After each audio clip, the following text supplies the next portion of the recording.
Hey guys, welcome back. David Hayward here, just in case you forgot my name. We're talking about James Fowler's Stages of Faith, and we're dealing in this lesson, I was going to say today, but you might be doing a lot of lessons today. We're dealing with conjunctive phase, the conjunctive stage, stage 5. So, this is the stage conjunctive where things start coming together. We've worked through the terror of our beliefs that didn't make sense and losing them. We realized that these beliefs that we had were propping up our make-believe world. We realized that a lot of the things we believed were taught.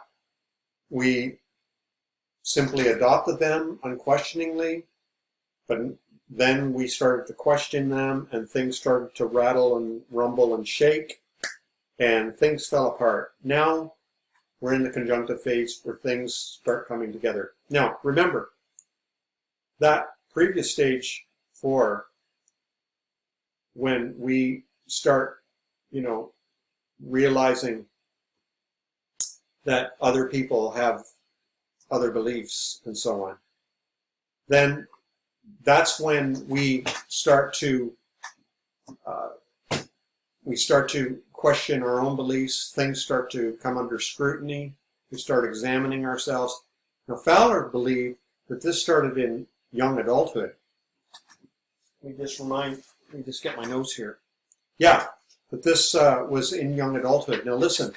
He says the conjunctive phase, it's rare to reach before midlife. So we're talking 15 or 20 years before we come to the next stage. We're talking about quite a long time stuck in that stage where we're trying to make sense of everything. And so basically what that did for me was it gave me permission to be confused. It gave me permission to search. It gave me permission to admit I don't have the answers. And it gave me permission to say, I'm looking, but I haven't found, And it's totally okay. It's a part of spiritual growth. So if you're in that, reflexive stage, be okay with it. It's okay to be in that thinking stage. That's where your mind is at its power, maybe its greatest power. You're thinking about things, you're trying to integrate things, you're trying to make sense of things. But then, and I know all about it, I really do. I struggled in that stage for, a long time.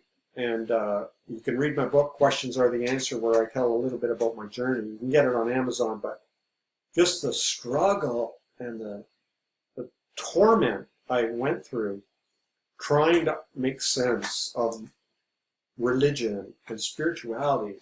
And how can I be going to heaven when they think they're going to heaven? But we believe they're not. And they think they're going to heaven and we believe we're not. They believe we're not. And then you got this other, and on. It's just a terrible place to be. James Fowler said, okay, it's terrible. Okay, it's dark and confusing, but it's okay. That's a part of spiritual growth. You have to work this stuff through. You have to be thinking about it. But the conjunctive phase, the conjunctive stage, it's rare to reach before midlife unless you really work on it, unless you're really intentional, and unless you luck out. It's where maybe many of you are right now. You're in, or maybe where you want to be. This is where you begin to realize the limits of logic. This is where you realize, you know what? I've been wrestling with this for years, and to no avail.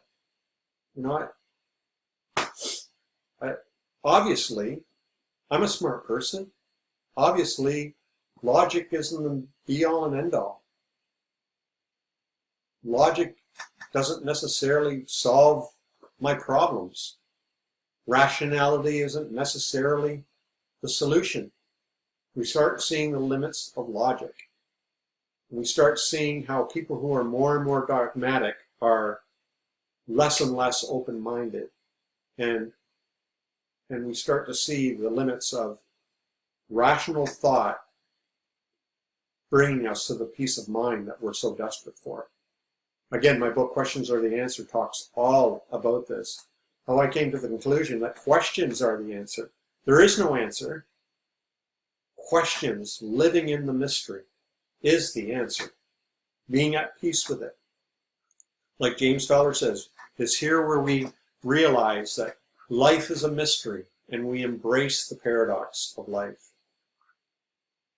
We can say, yeah, I believe that, but I hold it loosely. And yeah, I believe they believe that. And that's okay. That's okay too. It's not, it's not the be all and end all. I'm not trying to find a unifying theory for all things, although I might be. This is where we begin to appreciate the stories, the legends, the symbols, the myths of our religious heritage, and other religious heritages. Maybe we start to see the similarities, the beauty of similar themes in all religions.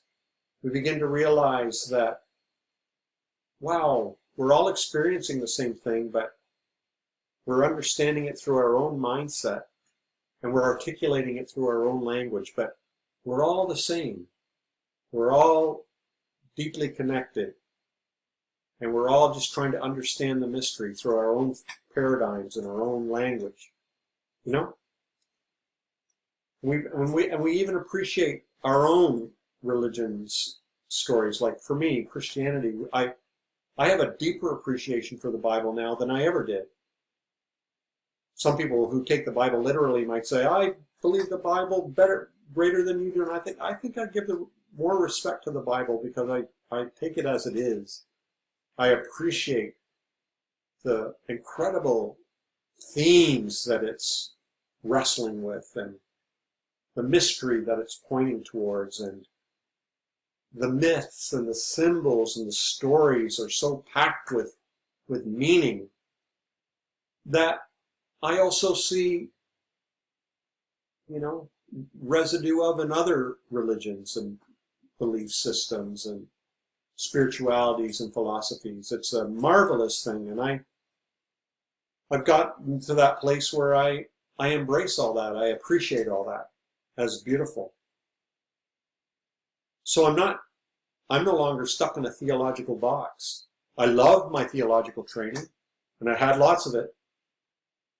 I remember the theological training I had. I remember my Calvinist professor standing up there and saying, yes, freedom is freedom, but like a train, you have to be on a track to be totally free. The train, to be free as a train, needs to be on the track.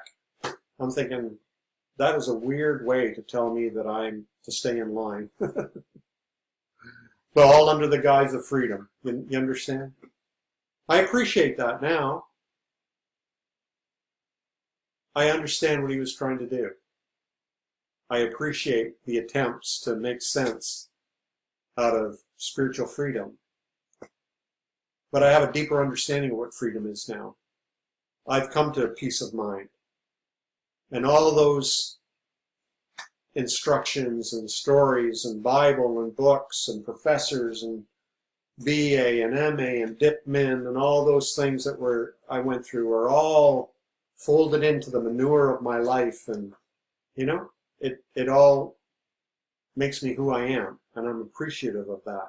And people who are in stage 5 conjunctive understand that. They understand it. That life is mystery. Logic has its limits. We smile at dogmatism. We understand we were there once. We don't look down our noses or judge. Maybe you do. We just understand that we were there. It was part of our story too. Now we're at a place where we embrace the paradox and we understand life is a mystery. Let's move on to stage 6. I'll see you there.